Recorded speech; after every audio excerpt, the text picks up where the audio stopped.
تعالیٰ نے انسان کو یاد کرایا ہے کہ تو نے عبادت اپنے رب کی کرنی ہے، اور فرمایا رب تمہارا وہ ہے جس نے تمہارے لیے زمین کو فرش بنایا ہے، آسمان کو چھت بنایا ہے، اور آسمان سے پانی برسا کے تو زمین سے پھل اگائے ہیں، رزق لکم، وہ بھی تیرے کھانے کے لیے اگائے ہیں۔ وہ جو آسمان سے بارش برسا کے زمین سے سبزہ اور پھل اگائے ہیں تو وہ بھی تیرے لیے۔ جب سارا کچھ تیرے لیے بنایا تو بھی تو عبادت کرنا اپنے رب کی، پھر کسی کو اس کا شریک نہ ٹھہرا۔ ایک چیلنج بھی کیا قرآن مجید نے اس رکوع کے اندر، کہا کرتے تھے مکے کے لوگ کہ آپ قرآن مجید کی آیتیں نبی کریم علیہ السلام سے کہا کرتے تھے کہ معاذ اللہ آپ خود بناتے ہیں، بنا کے لاتے ہیں، تو اللہ کریم نے فرمایا وَإِن كُنتُمْ فِي رَيْبٍ مِّمَّا نَزَّلْنَا عَلَىٰ عَبْدِنَا فَأْتُوا بِسُورَةٍ مِّن مِّثْلِهِ، اگر تمہیں شک ہو نا اس میں جو ہم نے بندہ خاص پہ نازل کیا ہے تو تم بھی اس جیسی ایک صورت بنا کے لاؤ۔ پڑھے لکھے تو تم بھی ہو نا، مکے میں تم بھی رہتے ہو، تو ایک صورت بنا کے لاؤ۔ قرآن مجید ہم سے چھینا گیا ہے سازش کے تحت، اس لیے کہ جس قوم کو قرآن آ جاتا ہے نا پھر کوئی کافر اس کا مقابلہ نہیں کر سکتا۔ دیکھیں نا اگر کافروں کے پاس جواب ہوتا قرآن پاک کا تو بدر اور احد میں نا کوئی آیت بنا کے لاتے، قرآن کے مقابلے کی تلواریں لے کے نہ آتے، ان کے پاس جواب ہی نہیں تھا۔ اور قیامت تک کسی کافر کے پاس قرآن مجید کا کوئی جواب، قرآن کا کوئی جواب، قسم اللہ کی جواب کوئی نہیں، قرآن کا اس کا کوئی جواب نہیں۔ کیا بات ہے قرآن پاک کی۔ وہ ایک دفعہ مسلمہ کذاب بے ایمان کہنے لگا میں نے بنا لیا قرآن پاک کا جواب، معاذ اللہ۔ جواب کیا بنایا؟ وہ سورت ہے نا القاریۃ ملقاریہ وما ادراک ملقاریہ، کھڑکھڑانے والی کیا ہے، کھڑکھڑانے والی تمہیں کیا پتا کیا ہے کھڑکھڑی، قیامت کا ذکر ہے۔ کہنے لگا میں نے اس جیسی صورت بنا لیا، تو کیا بنایا؟ الفیل ملفیل وما ادراک ملفیل۔ کہنے لگا ہاتھی، تمہیں کیا پتا کیا ہاتھی، تم کیا جانو کیا ہاتھی۔ تو پاس جو اس کے اپنے بیٹھے تھے نا چیلے، کہنے لگے چپ کر جا، سارے زمانے کو پتا ہاتھی کیا ہوتا ہے، تو پاگل ہے، اس کے دو کان ہوتے ہیں، ایک سونڈ ہوتی ہے، چار اس کے پیر ہوتے ہیں، بیوقوف آدمی قرآن کا مقابلہ کرنا ہے تو کچھ چاج کے ساتھ کر، پاگلوں کی طرح مقابلہ کرے گا، جوتے کھائے گا بھی ہمیں بھی پڑھوائے گا۔ تو قرآن مجید کا کوئی مقابلہ کر سکا؟ تو اس آیہ مبارکہ میں اللہ نے کافروں کو یہ کہا اگر مقابلہ نہیں کر سکتے تو پھر اللہ سے ڈرو، ورنہ دوزخ میں ڈالے جاؤ گے، وہ جس کا ایندھن آدمی اور پتھر ہے، اور بنائی بھی کافروں کے لیے گئی ہے۔ اعدت للکافرین، جہنم کس کے لیے بنائی گئی ہے؟ کافروں اور منافقوں کے لیے۔ مسلمانوں کے لیے بنائی گئی، مسلمان مرضی سے چھلانگے لگائیں تو ان کی موج ہے، ورنہ ان کے لیے جہنم، ان کے لیے اللہ نے جنت بنائی ہے۔ اور یہ بات کرتے ہی رب کریم نے فرمایا اے محبوب علیہ الصلوۃ والسلام مومنوں کو خوشخبری دے دیں کہ اللہ نے ان کے لیے جنت بنائی ہے، اس میں باغات ہیں، انہیں رزق دیا جائے گا کھانے کے لیے، اور اس میں انہیں پاکیزہ بیویاں دی جائیں گی، اور پھر وہ اس میں ہمیشہ رہیں گے، انہیں اس سے نکالا نہیں جائے گا۔ آگے جو آیات کریمہ ہے نا اس کے اندر اللہ تبارک و تعالیٰ نے فرمایا ہے کہ اللہ حیا نہیں کرتا سمجھانے کے لیے، مچھر کی مثال بھی دینی پڑے۔ فرمایا قرآن سے کچھ لوگ ہدایت حاصل کرتے ہیں اور کچھ گمراہ ہو جاتے ہیں۔ جب لوگ اپنی مرضی کی تشریحات چاہتے ہیں تو گمراہ ہوتے ہیں، اور جب قرآن کو رسول اللہ صلی اللہ علیہ وسلم اور امت مسلمہ کی تشریحات کی روشنی میں سمجھتے ہیں تو پھر اللہ ہدایت عطا فرماتا ہے۔ پھر اللہ تبارک و تعالیٰ نے آگے ارشاد فرمایا حضرت آدم کی پیدائش کا واقعہ۔ کچھ مفسرین نے لکھا اللہ نے مشورہ کیا تھا فرشتوں سے، وَإِذْ قَالَ رَبُّكَ لِلْمَلَائِكَةِ إِنِّي جَاعِلٌ فِي الْأَرْضِ خلیفہ، لیکن کچھ مفسرین کہتے ہیں کہ اللہ کو ضرورت نہیں فرشتوں سے مشورہ کرنے کی، اللہ نے فرشتوں سے مشورہ نہیں کیا، بلکہ رب نے انہیں آگاہ فرمایا تھا کہ میں لگا ہوں زمین پہ اپنا نائب بنانے، میں خلافت دینے لگا ہوں زمین پہ۔ اب یہ تو دینے والی کی مرضی ہے نا، اس نے کس کو دینی ہے، یہ تو دینے والے کی مرضی ہے نا، اس نے۔ تو کچھ لوگ کہتے ہیں کہ دینے والے سے زیادہ ہمیں پتہ ہے، تو فرشتوں کو بھی یہ اجتہادی خطا ہو گئی، کہنے لگے یا اللہ اسے نہ بنانا، یہ فساد کرے گا، یہ خون ریزیاں کرے گا۔ تو اللہ نے فرمایا جو میں جانتا ہوں وہ تم، اللہ اکبر۔ امام راضی فرماتے ہیں جب رمضان آتا ہے تو اللہ فرشتوں سے کہتا ہے ذرا یہ کھول کے دروازے دیکھو نا یہ زمین پہ کیا کر رہے ہیں، تم تو کہتے تھے فساد کریں گے اور یہ سارے تراویحیں پڑھ رہے ہیں، تم تو گویا کہتے تھے فساد کریں گے اور یہ تو دیکھو گویا رمضان کے روزے رکھ رہے ہیں، یہ تو میری یاد میں نکلے ہوئے، تم کچھ کہتے تھے اور دیکھو میں نے تمہیں کہا تھا نا جو میں جانتا ہوں وہ تم۔ اللہ نے پھر حضرت آدم علیہ السلام کو تمام زمانے کے علوم عطا کیے، علم سکھا لیا، تو فرشتوں سے کہا تم بھی ان چیزوں کے نام بتاؤ، تو وہ بتا سکے نہیں۔ اللہ نے فرمایا اب اس طرح کرو آدم کو سجدہ کرو، سب نے سجدہ کیا سوائے، وہ کہنے لگا یا اللہ صرف تجھے ہی کرنا ہے، کرنا بھی صرف اللہ کو چاہیے، پر رب کے آگے بھی جھکنا چاہیے، اور جس کے سامنے رب جھکائے نا وہاں بھی۔ اور یہ جو عاجزی ہے نا، یہ جو جھکنا ہے، یہ علم کے آگے ہے۔ ہماری مصیبت یہ ہے کہ ہم علم کے آگے بھی گردن جھکانے کو تیار نہیں ہوتے، وہاں بھی ہم خود عالم فاضل بن جاتے۔ تو فرمایا کہ سب سے کا سجدہ کرو، سب نے سجدہ کیا سوائے ابلیس کے، تو پھر ہوا کیا، وکان من الکافرین، وہ کافروں میں سے ہو گیا۔ پھر اللہ نے حضرت آدم کو اور جناب حوا کو نا مقام دے دیا جنت میں رہنے کے لیے، اور کہا سارا کچھ کھانا، درخت کے قریب نہ جانا۔ ابھی آپ کسی سے کہہ دیں تھوڑا سا کہ پیچھے نہ دیکھنا، یعنی اگر میری سمجھ لیں ادب کی وجہ سے کوئی 1.5 2 منٹ یا 6 منٹ نہیں بھی نہ دیکھے گا تو سوچے گا ضرور کہ پتہ نہیں اب پیچھے کیا ہے، مصیبت کیا ہے۔ یعنی آپ کہہ کے دیکھ لیں کسی کو، پیچھے نہ دیکھنا، فطرت ہے نا انسان کی، وہ جستجو کرتا ہے، کہا اس درخت کے پاس نہ جانا۔ تو حضرت حوا سلام اللہ علیہ کہتے ہیں دل میں خیال رہتا تھا کہ آخر ہے کیا درخت کے پاس۔ یہی انسان کا عقیدہ توحید ہے کہ جہاں سے رب منع کر دے وہاں وہ منع ہو جائے، اور یہ ان کی خطا نہیں تھی، یہ اللہ کی حکمت تھی، چونکہ رب نے تو پہلے کہہ دیا تھا بنایا ہی زمین کے لیے، تو یہ تو سارا کچھ ہونا تھا تو زمین پہ آنا تھا نا۔ تو حضرت حوا اور جناب آدم کے پاس شیطان آیا، اب اس کو نکال تو دیا تھا پر ابھی اس کا جنت میں آنا جانا بند نہیں ہوا تھا، یہ بھی اللہ کی حکمت تھی۔ تو وہ کہنے لگا تمہیں پتہ ہے بعد میں مر جاؤ گے؟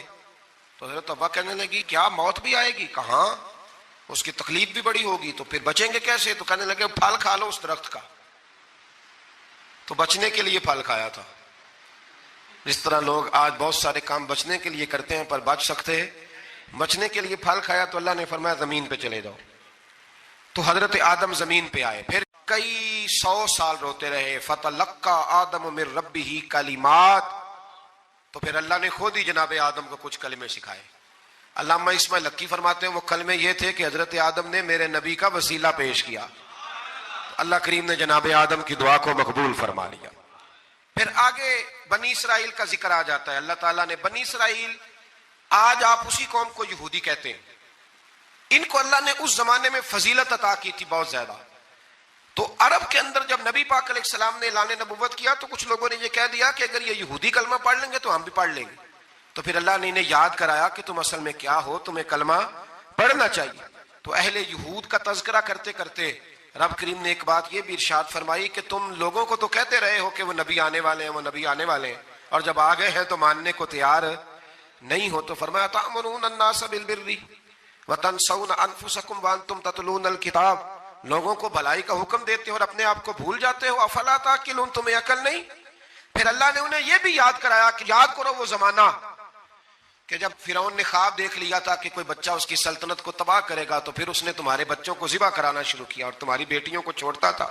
فرمایا یہ بھی تو تم نے دیکھا، میں نے تمہیں پھر تم سے کہا جہاد کرو قوم عمالقہ کے خلاف، تو مقام طیہ میں جا کے یہ لوگ کہنے لگے ہم سے جہاد نہیں ہوتا، اللہ نے انہیں ایک میدان میں قید کر دیا۔ بڑی دلچسپ بات، قید تو لوگ ہوتے ہیں نا چار دیواری میں، تو اللہ نے بنی اسرائیل والوں کو جب انہوں نے کہا ہم جہاد نہیں کریں گے تو اللہ نے میدان میں قید کر دیا۔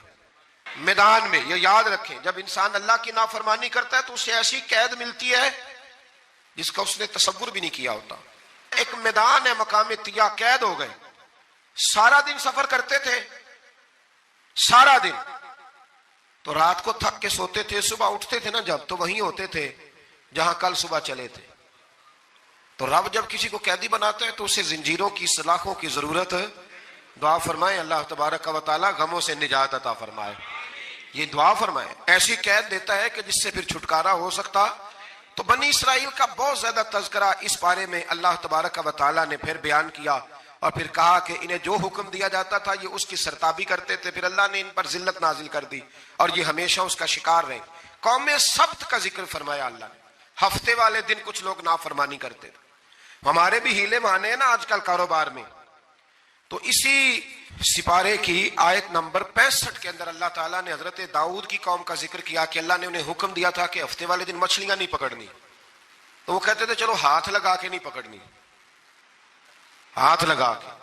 وہ ہمارے لوگ ہیلے بہانے تلاش کر لیتے ہیں نا، وہ بڑے جناب انشورنس والا آ گیا، اب وہ بینک والا آ گیا، اب وہ فلانے صاحب آ گئے، وہ تروڑ مروڑ کے کہانیاں باتیں، اور پھر ہمیں بھی رستے مل جاتے ہیں بچنے کے۔ مفتی صاحب نے کہہ دیا تھا، او ایک مولانا سے میں نے ان کو کہا ہفتے والے دن مچھلیاں نہیں پکڑنے کا، نہیں پکڑتے، چھوٹے چھوٹے حوض بنا لیے تو مچھلیاں زیادہ آتی تھی اس دن. یہ بھی اللہ کی قدرت تھی. نماز کے وقت گاہک زیادہ آتے ہیں، یہ اس کی قدرت ہوتی ہے. تو وہ مچھلیاں حوض میں جمع ہو جاتی ہیں. یوں سمجھ لیں کہ جال انہوں نے لگا لیے ہوئے تھے تو جال میں وہ پھنستی رہتی تھی، حوضوں میں آتی رہتی تھی. ہفتے کو نہیں پکڑتے تھے، اتوار کو پکڑ لیتے تھے. تو پھر اللہ نے انہیں سزا دی. فرمایا تماشے کرتے ہو اللہ کے حکم کے ساتھ. کیا سزا دی؟ فَقُلْنَا لَهُمْ كُونُوا قِرَادَةً خَاسِئِينَ. فرمایا بندر بن جاؤ دھتکارے ہوئے. جو رزق حرام طریقے سے کماتے تھے رب انہیں بندر بنا دیتا تھا. ابھی بھی میں نے دیکھے ہیں بڑے بڑے تاجر پاگلوں جیسی زندگی گزار رہے ہیں. نفسیاتی طور پہ سکون نہیں ہے، کروڑوں روپیہ پڑا ہے. کیوں؟ اس لیے کہ رب کے بتائے ہوئے طریقے کے مطابق تجارت نہیں کرتے. آگے ایک اور دلچسپ بات آ گئی. بنی اسرائیل کے اندر نا ایک شخص نے اپنے چچا کو قتل کر دیا جائیداد کے لیے. یہ دیکھیں کب سے لوگ جائیداد کے لیے قتل کرتے آ رہے ہیں. چچا کو قتل کر دیا اور قتل کر کے حضرت موسیٰ علیہ السلام کے پاس آئے کہ میرے چچا کو کسی نے قتل کر دیا ہے تو بتائیں کیا کر لیں. تو آپ نے فرمایا کہ گائے ذبح کرو اور اس کا ایک ٹکڑا مقتول کو مارو، مرنے والے کو. وہ خود اٹھ کے بتا دے گا مجھے کس نے قتل کیا ہے. اب ارادہ نہیں تھا گائے ذبح کرنے کا تو بہانے کرنے لگے. ارادہ نہیں نہ ہوتا تو پھر کیا ہوتے ہیں؟ کہنے لگے گائے کس طرح کی ہو، بوڑھی ہو کہ بچی ہو، رنگ کیسا ہو، جوان ہو کہ چھوٹی ہو، حال میں ایک دفعہ چلنا سیکھ گئی ہو یا ابھی نہ سیکھی ہو. تو بتاتے گئے تو رب بھی شرطیں بیان کرتا گیا.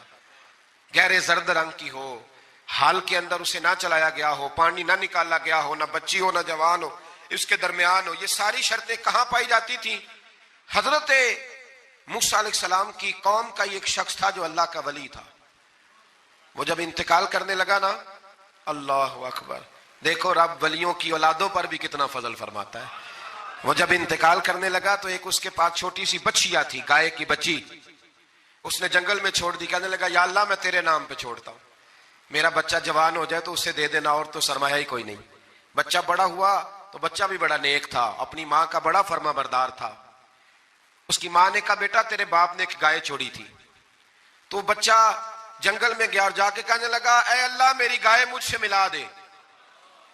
تو رب کریم نے وہ گائے واپس کر دی. وہ گائے گھر لے آیا. اب وہ کہنے لگا اماں بیچ دوں. تو اماں کہنے لگی بیٹا میرے پوچھے بغیر نہ بیچنا. کئی دفعہ گاہک لگے پر اس نے کہا جب تک میری اماں نہ کہے گی میں بیچوں گا. ادھر بنی اسرائیل والے شرطیں جتنی گائے کے بارے میں پوچھ چکے تھے وہ ساری اسی گائے میں پائی جاتی تھی. تو یہ ڈھونڈتے ڈھونڈتے وہاں پہنچ گئے تو کہنے لگے گائے چاہیے. تو اس نے کہا بھی تمہاری مرضی سے نہیں، قیمت میری مرضی کی. ایک مفسر نے تو یہاں تک لکھا ہے کہ اس نے کہا گائے ذبح کر کے نا تو جتنا گائے کے اندر گوشت ہوگا نا اتنا ہی کھال کے اندر تو مجھے مال بھر کے دو گے، اتنے سکے بھر کے دو گے، اتنی اشرفیاں بھر کے دو گے تو پھر تمہیں گائے دوں گا. تو پھر یہ گائے انہیں ملی اور یہ گائے لے کر کے آئے. زیادہ سوالات نہ کرتے تو زیادہ الجھتے نہ. ہم بھی دین کے معاملے میں بڑے سوال جواب کرتے ہیں، اتنا سوال کریں جتنی اس کی ضرورت ہے. ان لوگوں نے سوالات زیادہ کیے تو پھر الجھ زیادہ گئے. تو میرے بھائی اس کا ذکر بھی اللہ تبارک و تعالیٰ نے پہلے پارے کے اندر بیان فرمایا. پھر اللہ کریم نے فرمایا کہ کچھ ایسے لوگ بھی ہیں یہودیوں میں سے جن کا دعویٰ ہو گیا ہے کہ ہم اللہ کے بڑے پیارے ہیں. فرمایا یہ صرف ان کے منہ کی باتیں ہیں، یہ تو قیامت میں پتہ چلے گا نا کہ اللہ کا پیار کس کے ساتھ زیادہ ہے. اور پھر یہ بھی یہودیوں نے دعویٰ کیا ہے. اسی پارے میں اللہ فرماتے ہیں کہ ان کا دعویٰ ہے کہ ہم اللہ کے بڑے پیارے ہیں، جنت میں ہم ہی جائیں گے. تو اللہ فرماتے ہیں پھر مرنے کی دعا تو کرو، جنت میں تو مار کے جانا ہے نا.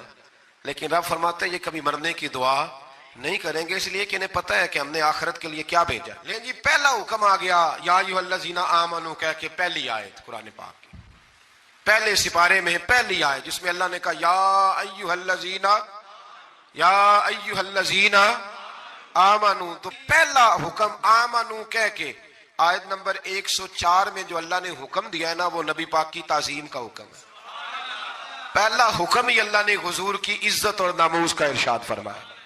پہلا اس ترتیب کے لحاظ سے وہ ہوا یہ کہ جب نبی پاک کو بات ارشاد کرتے تو صحابہ کرام اٹھ کے عرض کرتے رائینا یا رسول اللہ، حضور سمجھ نہیں آئی ذرا رعایت کر دیں.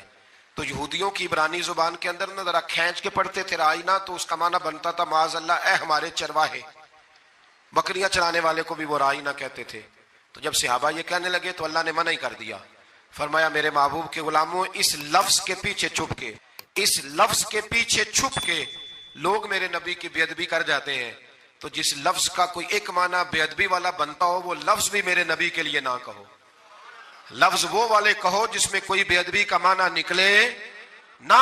یہاں لوگوں نے بڑے بڑے لفظ نہیں بول دیے، پھر کہتے میرا مطلب یہ تھا، میرا مطلب وہ تھا، تو تو نے وہ لفظ بولا کیوں جس کا کوئی غلط مطلب بھی نکل سکتا تھا؟ اللہ نے فرمایا یا ایھا الذین آمنوا لا تقولوا رائنا، اے ایمان والو رائنا کہو ہی نہ۔ تو یا اللہ کیا کہیں؟ فرمایا وقولوا انظرنا، تم کہو یا رسول اللہ ایک نظر فرمائیے، انداز دیکھیے، انظرنا ایک نظر۔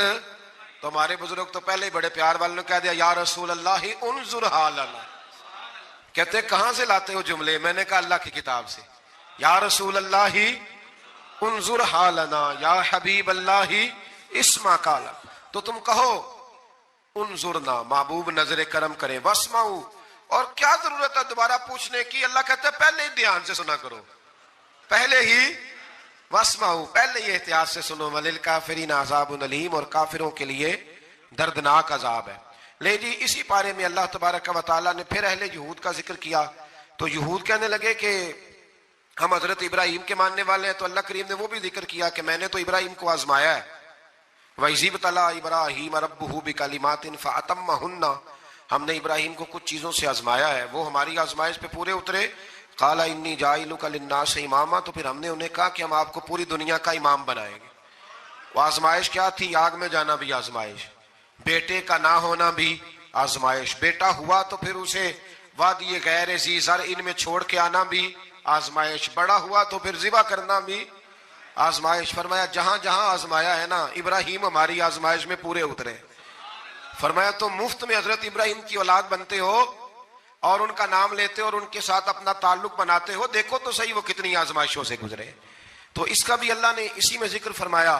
اور پھر وہ بات کرتے تھے حضرت یعقوب کی اور حضرت اسحاق کی، تو فرمایا وہ تو ہمارے اتنے خاص بندے تھے کہ وصال کے وقت بھی انہوں نے اپنی اولادوں کو نصیحت فرمائی تھی کہ اللہ کی توحید پہ قائم رہنا، اس کا ذکر بھی اللہ نے اسی پارے میں بیان فرمایا۔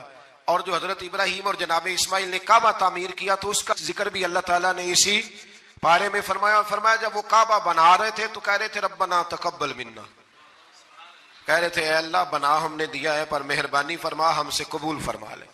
تو جو آیہ کریمہ آخر میں عرض کرنا چاہتا ہوں اس پر بھی تھوڑی توجہ فرمائیں گے تو بات بڑی نکھر کے باہر آئے گی۔ یہ 16ویں رکوع کے اندر اللہ نے پھر یہود کا اور عیسائیت کا ذکر فرمایا، تو اللہ کریم نے ایک بات ارشاد فرمائی۔ یہودیوں کے ہاں جب کوئی بچہ پیدا ہوتا تھا وہ پیلے رنگ کے ساتھ اس کو رنگتے تھے، یا کوئی خاص رنگ تھا ان کا، بچہ پیدا ہوتا تو اس پر وہ رنگ چڑھاتے کہ یہ جی ہمارے مذہب کا رنگ ہے۔ ہمارے ہاں بھی رسمیں ہیں نا اپنی اپنی، معاذ اللہ اپنی اپنی نہیں ہونی چاہیے، اللہ رسول کا حکم ہونا چاہیے۔ تو یہودیوں کے ہاں بچہ پیدا ہوتا تو ایک خاص رنگ چڑھاتے، عیسائیوں کے ہاں پیدا ہوتا تو وہ بھی ایک خاص رنگ چڑھاتے۔ تو مسلمانوں کے ہاں بچے پیدا ہوئے تو انہوں نے بھی توجہ کی کہ یہ کیا ہو رہا ہے، تو رب کریم نے فرمایا صبغۃ اللہ، رنگ اللہ کا ہی ہے۔ ومن احسن من اللہ صبغہ، اور فرمایا اللہ کے رنگ سے زیادہ خوبصورت کس کا رنگ ہو سکتا ہے؟ اللہ کا رنگ کیا ہے؟ لا الہ الا اللہ محمد الرسول اللہ صلی اللہ علیہ۔ فرمایا نیلے پیلے کالے رنگ نہ چڑھاؤ، اپنے ذہن پر توحید و رسالت کا رنگ چڑھاؤ، یہ سب سے بہترین رنگ ہے۔ اگر تمہارے ذہنوں پر رب رسول کی توحید کا رنگ چڑھ گیا تو یہ وہ والا رنگ ہے، پھر تمہیں کسی اور رنگ کی طرف جانے کی ضرورت نہیں پڑے گی۔ تو فرمایا رنگ وہ پیدا کرو جو توحید کا ہے، رسالت کا ہے، اس رنگ کی توجہ کرو۔ قرآن مجید کے اس پارے میں اللہ کریم نے مختلف باتیں بیان کر کے آخری رکوع میں یہ جو رنگ کا ذکر فرمایا نا، تو یہ لگتا ہے پورے پارے کا خلاصہ ہے۔ اعلیٰ حضرت بریلوی رحمۃ اللہ علیہ کے سامنے کسی نے یہ شعر پڑھا تھا کہ شان یوسف جو دبی وہ بھی اسی در پہ دبی، تو فرمایا یہ تو کیا کہہ رہا ہے، حضور تو کسی کو دبانے آئی نہیں، تو کہ شان یوسف جو بڑی وہ بھی اسی در سے بڑی۔ پھر کسی نے کہا تھا وہ دو درخت تھے نبی پاک کے گنبد کے سامنے کھجوروں کے پرانے زمانے میں، تو کسی نے کہا تھا یوں ہیں درخت حضرت والا کے سامنے، مجنوں کھڑا ہو خیمہ لیلا کے سامنے۔ تو اعلیٰ حضرت فرمانے لگے تم نے حضور کے خیمے کو تشبیہ ٹھیک نہیں دی، تمہیں کہنا چاہیے تھا یوں ہیں درخت حضرت والا کے سامنے جیسے قدسی کھڑے ہیں عرش معلیٰ کے سامنے۔ کبھی بھی کوئی کمزور لفظ کمزور جملہ حضور سرور کہوں کہ مالک و مولا کہوں تجھے، باغ خلیل کا گلے زیبا کہوں تجھے، لیکن رضا نے ختم سخن اس پہ کر دیا، خالق کا بندہ خلق کا آقا کہوں تجھے۔ ایک تو یہ بات، دوسری بات یہ کہ بڑا افراط و تفرید کا دور آیا ہے، جس کو بھی لڑانا ہوتا ہے وہ مذہبی بنیادوں پہ لڑانا شروع کر دیتا ہے۔ مذہب کے نام پر لوگوں کو ایموشنل کرنا اور مذہبی بنیادوں پر تفریق پیدا کرنا یہ بڑی گھنونی سازش ہوتی ہے۔ کبھی بھی کوئی ایسا کام نہ زندگی میں کریں، کبھی بھی، کہ جس کے اندر معاملہ اس طرح کا ہو، اپنا قد اونچا کرنے کے لیے کبھی بھی مذہب کا سہارا نہ لیں، اپنی ذاتی لڑائیوں کو کبھی مذہب کا رنگ نہ دیں، اس میں کبھی بھی دین کی بنیادوں کو نہ لے کے آئیں، کوئی ایسا کام نہ کریں۔ آپ کی کسی سے ذاتی دشمنی ہے تو اسے شمر یزید کہنے کی ضرورت نہیں ہے، آپ ذاتی بات کریں اس کے ساتھ جو کرنی ہے۔ نبی پاک علیہ الصلوۃ والسلام کہ صحابہ اور اہل بیت کے نام پر لوگ ذاتی لڑائیاں لڑتے ہیں، خدا را اس سے بچو۔ یہ جو حضور کی اولاد پاک ہے نا، جو نبی پاک کی، میں اللہ کے گھر میں مسجد میں بیٹھا ہوں، میرے مرشد کی اولاد کیا اس دروازے سے جو گزر جائے وہ بھی میرے لیے قابل احترام رہا، اور میرے استاد صاحب کے بچے، میں آپ کو دیانتداری سے کہتا ہوں کبھی آ جائیں تو مجھے سمجھ نہیں آتی میں بٹھاؤں کہاں، اس لیے کہ اصلاں نال جنے کی کریے اور نسلاں تاک نہیں بھول دے۔ استادوں کے بچے آ جائیں تو بٹھانے کو جگہ نہیں ملتی، اگر استادوں کے بچوں کا یہ حال ہے تو رسول پاک کی اولاد کا کیا حال ہونا چاہیے۔ نبی پاک کی اولاد پاک کے بارے میں کبھی بھی اپنی طبیعت میں کوئی کمزور بات نہ رکھنا۔ نبی کریم نے فرمایا اے اللہ یہ میرے حسن اور حسین ہیں، میں ان دونوں سے محبت کرتا ہوں، تو بھی ان سے محبت فرما۔ اور پھر محبوب فرمانے لگے اے اللہ جو میرے حسن حسین سے محبت کرے تو ان سب سے بھی محبت فرما۔ جس طرح حضور کی اولاد پاک کا احترام کرنا ہے نا، بالکل اسی طرح میرے نبی پاک کے صحابہ۔ زمانہ چراغ لے کے ڈھونڈے گا نا، وفا کی ساری تاریخیں جہاں دم توڑ جائیں گی وہاں سے جناب صدیق اکبر کا آغاز ہوتا ہے،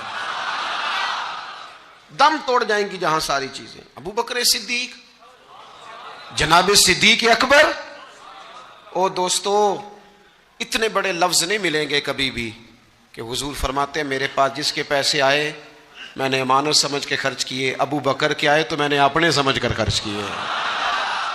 حضرت ابو بکر صدیق کی، اور پھر سیدنا فاروق اعظم۔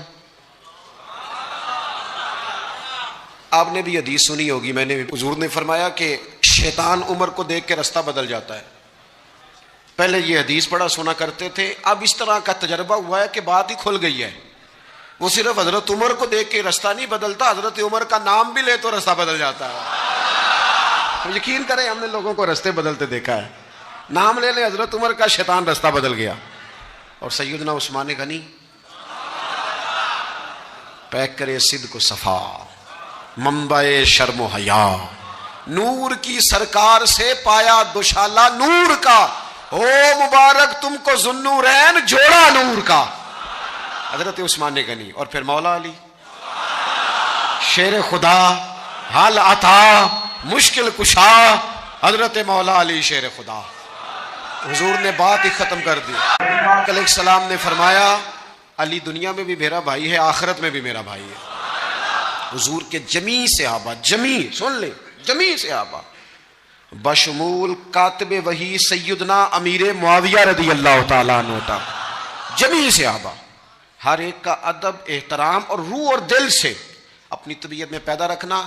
کبھی کسی چکر لوگ آپ کو فلسفہ سنائیں گے، فلسفہ تو لوگ ابا کے خلاف بھی سناتے ہیں، فلسفے کی رنگ میں تو لوگ یہ بھی کہتے ہیں کہ تیرا بھائی تیرا اصل میں دشمن ہے، فلسفے میں تو لوگ بڑی چیزیں لے آتے ہیں۔ تو لوگوں کی کہانیاں سن کے کبھی چکر میں نہ پڑنا، عقیدے کو مضبوط رکھنا۔ اور دوسری میں آپ حضرات سے گزارش کروں گا، اپنی زندگی سے کام لیں، اپنی زندگی کو بامقصد بنائیں۔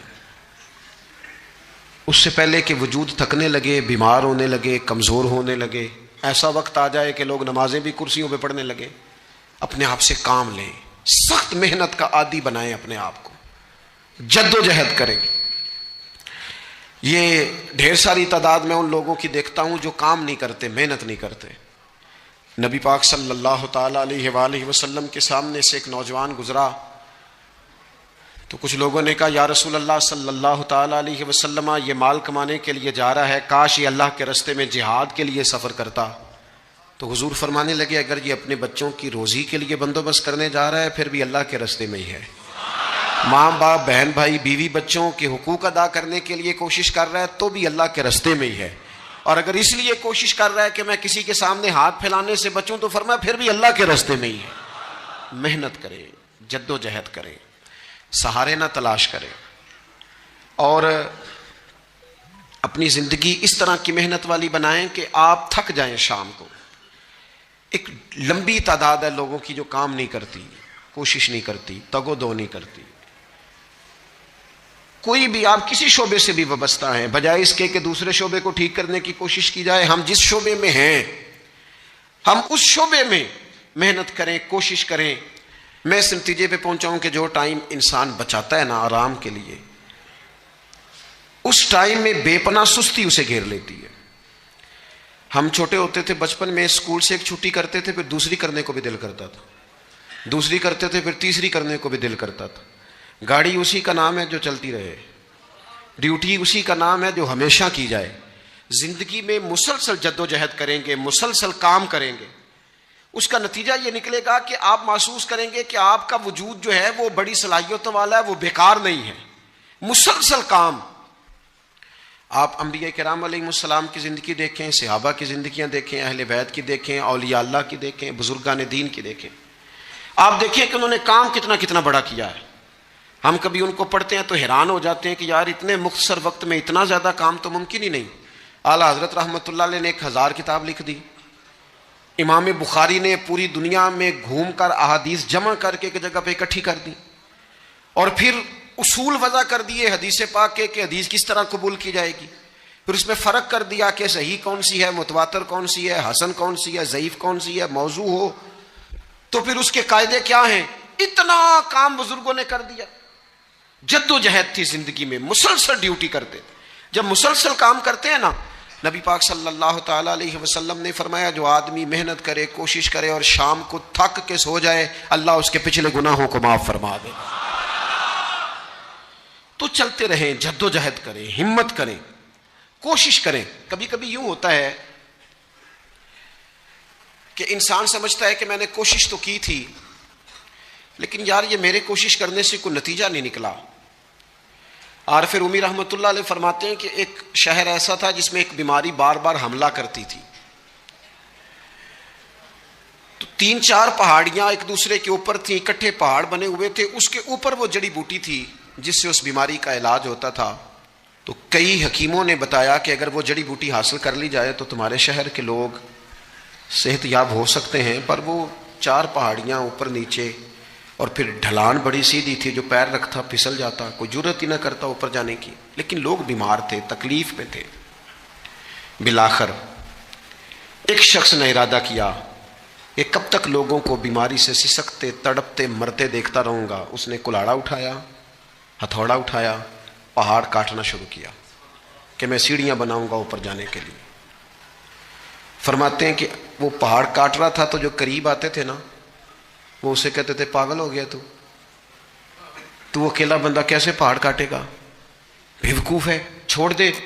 اس نے کہا یار تم ساتھ نہیں چل سکتے تو حوصلہ شکنی تو نہ کرو، مجھے کچھ کرنے تو دو۔ سالوں لگ گئے، ایک پہاڑ کاٹ کے سیڑھیاں بنائی اس نے، پھر دوسرا پہاڑ شروع کیا، پھر سالوں لگ گئے، اور 2 پہاڑ کاٹے تھے، بڑھاپا آ گیا، بیمار ہو گیا، موت کا وقت آ گیا۔ اب چونکہ سیڑھیاں بن گئی تھی تو 2 پہاڑ کٹ گئے تھے، وہاں تک لوگ آنے جانے لگے تھے۔ این اس وقت جب وہ دنیا سے جا رہا تھا پھر بھی کچھ لوگ حوصلہ شکنی کر رہے تھے، اسے کہہ رہے تھے خدا کے بندے کیا نتیجہ نکلا۔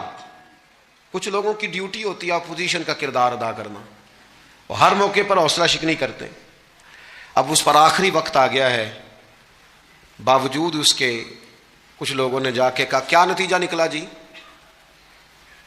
تیرے اوپر موت کا وقت آ گیا ہے۔ تو اوپر تک تو جا نہیں سکا, فائدہ کیا ہوا؟ وہ کہنے لگا بیوقوفو تمہیں پتہ ہی نہیں میں کامیاب ہو کے جا رہا ہوں. انہوں نے کہا کس طرح؟ کہنے لگا میں نے آدھا سفر آسان کر دیا ہے, اب جو میرے بعد آئے گا نا اسے صفر سے نہیں شروع کرنا پڑے گا, میں نے آدھا سفر اس کے لیے آسان کر دیا. وہ تیسرے پہاڑ سے شروع کرے گا, 2 کاٹے گا تو جڑی بوٹی تک پہنچ جائے گا, لوگوں کو شفا ہونے لگے گی اللہ کے فضل سے.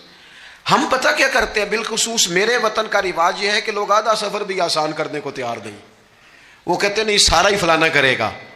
جتنے انبیاء دنیا میں آئے نا میرے دوستوں, وہ سارے کامیاب گئے, لیکن کسی کے ساتھ 4 امتی, کسی کے ساتھ 10, کسی کے ساتھ 100, کسی کے ساتھ 200, لیکن نبی کامیاب گئے. کیوں؟ کہ اللہ تعالیٰ نے جو ان کے ذمہ ڈیوٹی لگائی تھی وہ ڈیوٹی انہوں نے پوری ذمہ داری سے سر انجام دی. اس ڈیوٹی میں انہوں نے کبھی کوئی کمی دکھائی تو اپنی زندگی میں جد و جہد کریں, کام کریں, بیٹھ کر صرف بات نہ کریں, تنقید نہ کریں, بیٹھ کر صرف منصوبہ بندی نہ کریں.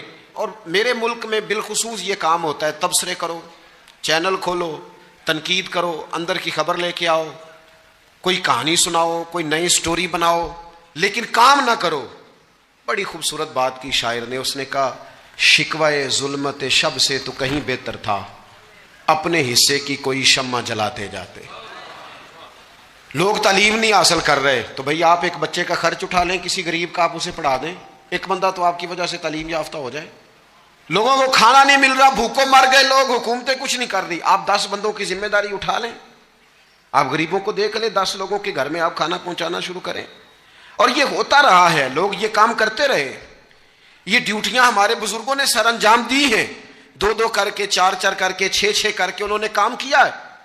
اپنی ذمہ داری کا احساس کریں, مسلسل کام کریں, مسلسل جد و جہد کریں, مسلسل ڈیوٹی کریں. اور پھر میری تیسری گزارش آپ سے یہ ہے کہ جس طرح آپ اپنے اپنے گھر میں آپ کی ذمہ داریاں ہوتی ہیں, اور اگر آپ ذمہ داری ادا نہیں نہ کرتے تو احتجاج ہوتا ہے. ماں کو ٹائم نہیں دیتے تو ماں بھی احتجاج کرتی ہے, گھر والی کو ٹائم نہیں دیتے تو وہ بھی احتجاج کرتی ہے, دوستوں کو وقت نہیں دیتے تو وہ بھی اس کا شکوہ کرتے ہیں.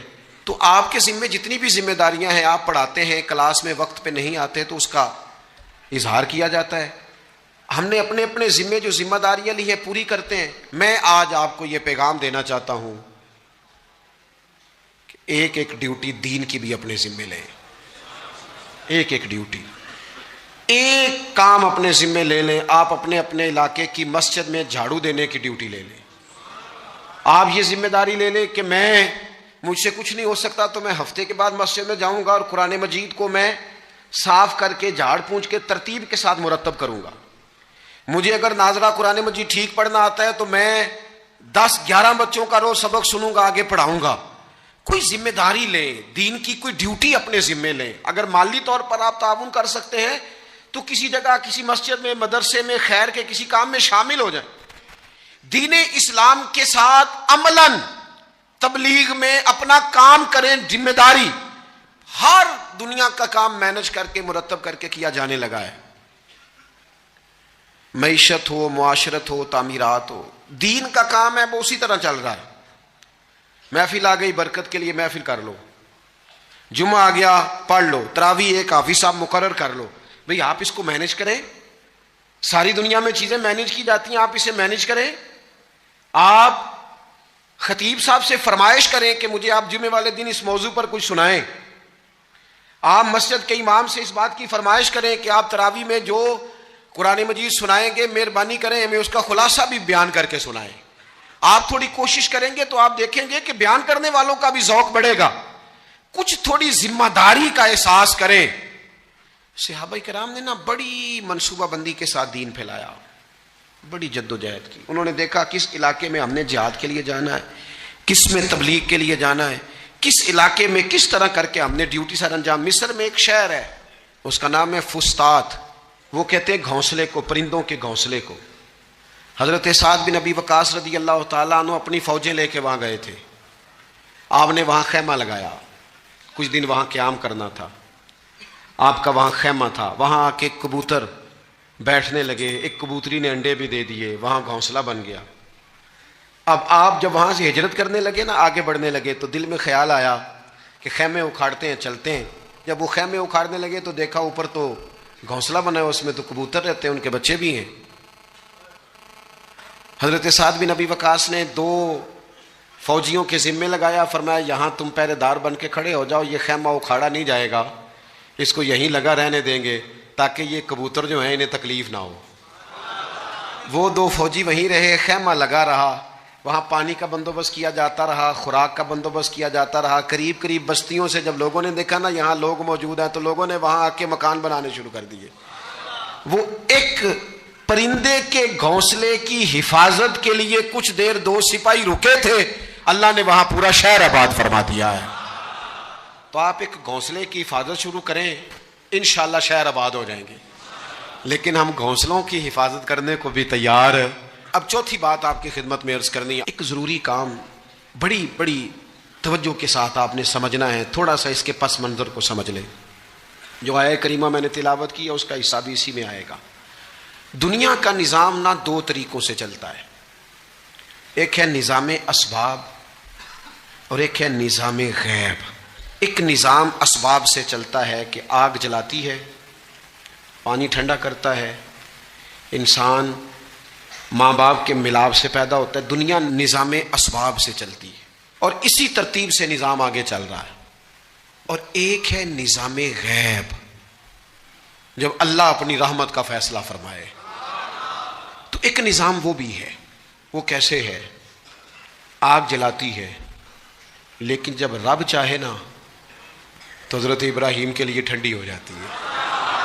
یہ کیا ہے؟ یہ نظام غیب ہے۔ نظام اسباب یہ ہے کہ ماں باپ کے ملاپ سے اولاد پیدا ہوتی ہے، اور اگر رب چاہے نا تو حضرت عیسیٰ علیہ السلام کو بغیر باپ کے بھی پیدا فرما دیتا ہے۔ ہم جو مسلمان ہیں نا، ہماری ساری کی ساری توجہ نظام اسباب پہ ہو گئی ہے۔ اسباب پورے جمع کرو لیکن اپنے رب کی بارگاہ کی طرف رجوع بھی کرو۔ کئی دفعہ نا اسباب سارے بندے کے ہاتھ سے چھوٹ جاتے ہیں، پھر اسے ضرورت ہوتی ہے دست غیب کی، اللہ اس کی مدد کرے۔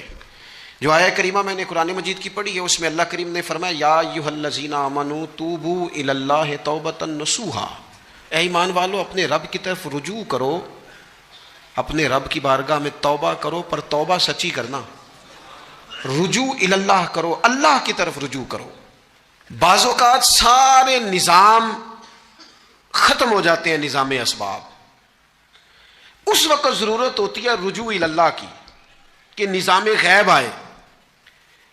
حضرت سارہ رضی اللہ تعالی عنہا جو جناب ابراہیم علیہ السلام کی اہلیہ ہیں، آپ ایک رستے سے گزر رہی تھیں، حضرت ابراہیم علیہ السلام آپ کے ساتھ تھے، تو جس رستے آپ تشریف لے جا رہے تھے اس رستے میں بادشاہ بڑا ظالم تھا، وہ معاذ اللہ تعالیٰ ثم معاذ اللہ عورتوں کو گرفتار کر لیتا اور اپنی بدباطنی کا ثبوت دیتا۔ وہاں سے جناب سارہ گزری، مسند امام احمد بن حنبل سے یہ حوالہ عرض کر رہا ہوں۔ حضرت سارہ کو اس نے گرفتار کر لیا، جب وہ جناب سارہ کی طرف بڑھنے لگا تو اب وہ جتنے اسباب تھے نا اس وقت کے وہ سارے اختیار کیے گئے، لیکن اس بادشاہ سے جان نہیں چھوٹی۔ جب وہ بڑھنے لگا تو جناب سارہ نے پھر رب کریم کی طرف رجوع کیا، مصلی پہ بیٹھ گئی، کہنے لگی مالک اب تو ہی کرم فرمانے والا ہے۔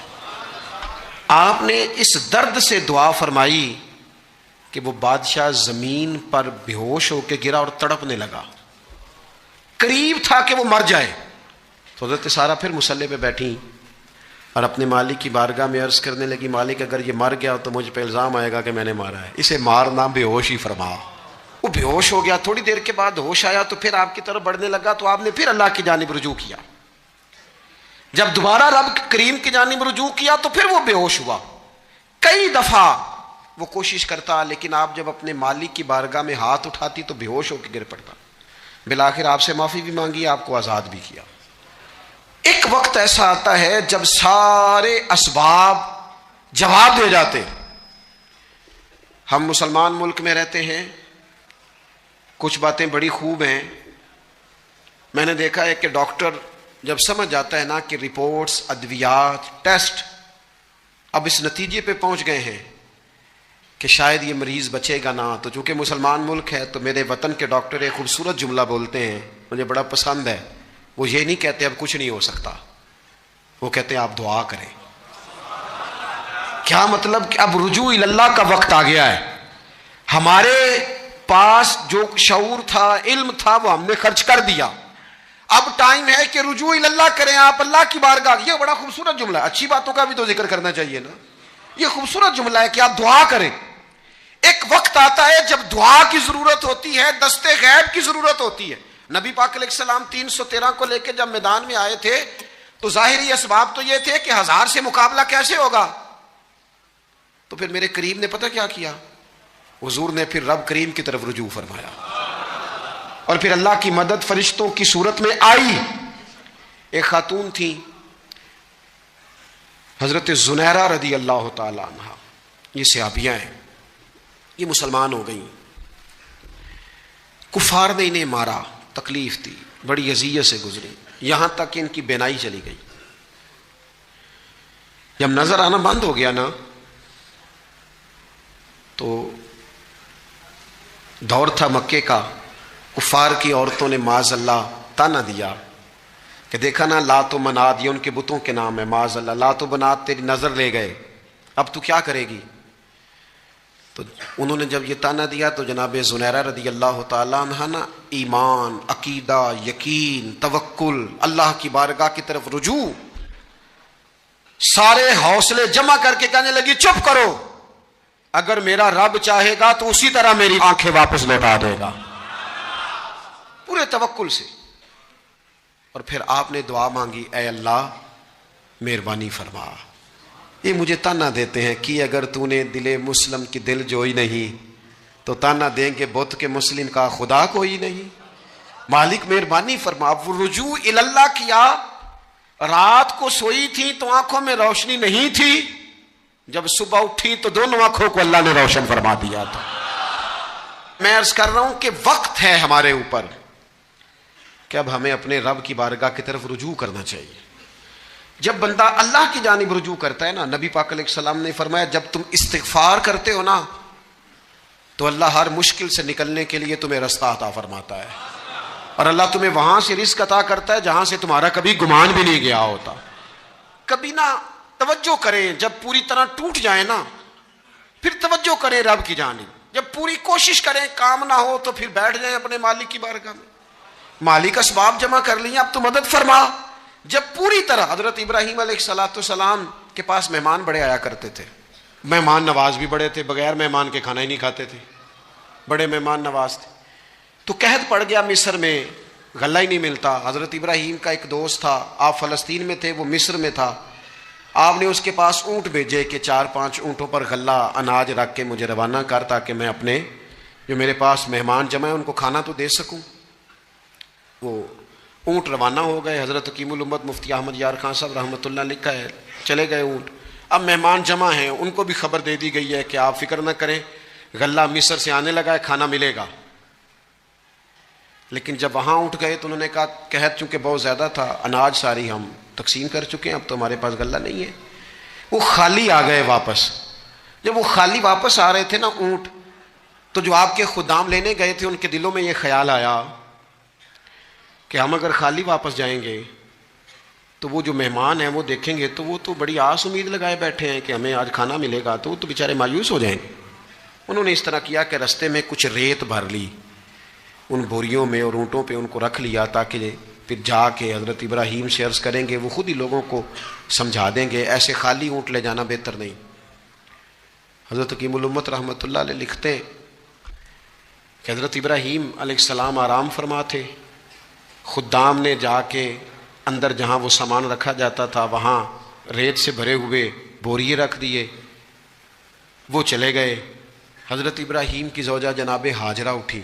انہوں نے کہا میں منہ کھولتی ہوں، گلے کا گندم پیستی ہوں، کھانا بنا کے دیتی ہوں. جب انہوں نے منہ کھولا نا اس کا، بوری کا، توڑے کا، اس بوریے کا، تو کہتی ہیں اتنی بہترین گندم نکلی کہ میں نے زندگی میں کبھی نہیں دیکھی تھی. پیسی گئی، پکائی گئی، کھانا چلنے لگ گیا. حضرت ابراہیم علیہ السلام بیدار ہوئے، دیکھا لنگر چل رہا ہے، مخلوق خدا کھا رہی ہے. دنیا آوے تے کھا جاوے تے راضی ہوئے بلا، لوگ کھا رہے ہیں، چل رہا ہے سلسلہ. تو تو حضرت حاجرہ وہ خواتین گھر میں کچھ چیز آئے نا تو کہتی ہیں اس دفعہ چاول بڑے اچھے آئے، اس دفعہ گندم بڑی اچھی آئی، یا ٹپ اس کے آیا، یہ بڑا عمدہ ہے. تو حضرت جناب حاجرہ رضی اللہ تعالیٰ عنہ حاضر بارگاہ ہو کے عرض کرنے لگی یہ جو آپ کا مصری یار ہے نا اس نے جو گندم بھیجی ہے بڑی کمال ہے. تو حضرت ابراہیم تو جانتے تھے بات کو، فرمانے لگے یہ میرے مصری یار نے نہیں بھیجی، یہ میرے عرشی یار نے بھیجی ہے، یہ عرشی یار نے بھیجی ہے. اور وہ جب بھیجتا ہے تو کمال ہی بھیجتا ہے، وہ جب عطا کرتا ہے تو بے حساب ہی عطا کرتا ہے. او میرے دوستو، امت کو ضرورت ہے اس وقت دست غیب کی. پاکستان کبھی نہ بنتا اگر اللہ تعالیٰ کی غیبی طاقتیں مدد نہ فرماتی. پاکستان کبھی نہ بچے گا اگر خدا کی مدد شامل حال نہ ہوگی. ہمیں اجتماعی طور پر رجوع اللہ کرنا ہے. ہمارے جتنی انفرادی مشکلات ہیں، ہم کسی تکلیف میں دکھ میں مبتلا ہیں، اللہ کی طرف رجوع کریں، اپنے رب کی بارگاہ کی طرف رجوع کریں. اور جو ہمارے اجتماعی مسائل ہیں ان میں بھی اللہ کی بارگاہ کی طرف رجوع کریں. جب ہم یہ رجوع کریں گے مالک کے حضور تو پھر اللہ ہمارے لیے راستے واضح فرمائے گا. یہ رجوع کس طرح کیا جائے؟ میں نے اپنے ساتھیوں کے ذمے بالخصوص جو یہاں خانقاہ شریف سے وابستہ ہیں وہ اگر سمجھیں کہ میں حکم دے رہا ہوں تو اس کو حکم سمجھ لیں، اور باقی اگر احباب میری بہت زیادہ درد مندانہ گزارش سمجھیں تو یہ میری گزارش سمجھ لیں. 5 وقتہ نماز کے ساتھ کچھ تھوڑی سی عبادت رات کی ضرور شروع فرمائیں. 2 رکعت ہو جائے لیکن رات کو تنہائی میں اپنے رب کی بارگاہ میں عبادت کے لیے ضرور حاضر. حضرت عبداللہ ابن عمر رضی اللہ تعالیٰ عنہ فرماتے ہیں کہ مغرب کی نماز پڑھ کے کچھ لوگ گھر چلے گئے، ہم لوگ بیٹھ گئے کہ تھوڑا سا تو ٹائم ہے، عشاء پڑھ کے ہی جائیں گے. فرماتے ہیں اللہ کے محبوب علیہ السلام بھی تشریف لے گئے. تھوڑی دیر کے بعد محبوب اس تیزی سے تشریف لائے کہ مقدس سانس پھولا ہوا محسوس ہو رہا تھا. ہم نے عرض کی یا رسول اللہ ہمارے ماں باپ قربان، کیا ہوا؟ تو محبوب فرمانے لگے کیا کر رہے ہو؟ عرض کی یا رسول اللہ نماز، سوچا ہے چلو تھوڑا سا تو ٹائم ہے، بیٹھتے ہیں اللہ اللہ کرتے ہیں، عشاء پڑھ کے جائیں گے. تو محبوب فرمانے لگے میرے پاس جبریل امین آئے ہیں، انہوں نے آ کے عرض کی یا رسول اللہ آپ کے غلام مسجد میں بیٹھے ہیں عشاء کی نماز کے انتظار میں، اور رب فرشتوں کے سامنے ان پر فخر فرما رہا ہے. یہ جو عبادت ہے نا نفلی، یہ طاقتور کرتی ہے بندے کو. حضور فرماتے ہیں کہ جب بندہ نفل پڑھتا ہے تو اللہ فرماتا ہے پھر تو میں اس کے ہاتھ بن جاتا ہوں، پیر بن جاتا ہوں، آنکھیں بن جاتا ہوں. کیا مانا کہ اس میں خدائی طاقتیں آ جاتی ہیں. دوست مرید بھی ہوتے ہیں، سلسلوں میں بھی داخل ہوتے ہیں. عبادات کا مزاج نہیں بناتے، کچھ نوافل کا ذہن ضرور بنائیں. رات کو کچھ ٹائم ضرور اللہ اللہ کریں، اپنی زندگی کا اسے معمول بنا لیں. اور 3 وظیفے آپ کی خدمت میں عرض کرنے ہیں. سخت مشکل جب آتی تھی نا تو صحابہ پڑھا کرتے تھے حسبنا اللہ و نعم الوکیل نعم المولا. پڑھیے گا حسبنا اللہ و نعم المولا و نعم النصیر. اس کا معنی بڑا خوبصورت ہے، بالکل سادہ سا مختصر سا معنی کرے نا تو اس کا معنی یہ ہے میرے لیے اللہ ہی کافی ہے، اللہ میرا مددگار ہے، اللہ بہترین مددگار ہے، اللہ بہترین کفایت کرنے والا ہے. اس وظیفے کو نہیں چھوڑیں اور اس کے معنی سمیت اس کو یاد رکھیں. آپ محسوس کریں گے طبیعت طاقتور ہو گئی ہے، روح طاقتور ہوگی، اس کو بھولنا نہیں. اور دوسرا آپ سے عرض کرنا ہے کہ اعلیٰ حضرت، چونکہ ہم سلسلہ طریقت میں فاضل بریلوی سے وابستہ ہیں اور باقی جتنے بھی لوگ ہیں سارے ماشاءاللہ انہی سے وابستہ ہیں. اعلیٰ حضرت نا لا حول ولا قوت الا باللہ العلی العظیم پڑھنے کی بڑی فضیلت بیان کرتے ہیں. یہ ایسا وظیفہ ہے جو سب کو آتا ہے نا ماشاءاللہ. نبی پاک علیہ السلام نے فرمایا یہ اللہ کے عرش کے خزانوں میں سے خزانہ ہے. اعلیٰ حضرت فرماتے ہیں 99 دفعہ پڑھو لا حول ولا قوت الا باللہ العلی العظیم. فرمایا اللہ تعالیٰ تمہیں 99 بیماریوں سے شفا دے گا اور اس میں سب سے چھوٹی بیماری ٹینشن کی بیماری ہے، سب سے چھوٹی بیماری غم کی بیماری ہے، چھوٹی، باقی بڑی بڑی ہوں گی. اس وظیفے کو نہیں آپ نے چھوڑنا اور یہ پابندی کرنی ہے، کریں گے انشاءاللہ تعالی. اور تیسرا وظیفہ ہے درود پاک. یہ بندہ درود پاک پڑھتا ہے تو پتہ ہوتا کیا ہے، 1 بار پڑھو تو 10 رحمتیں، 2 بار پڑھو تو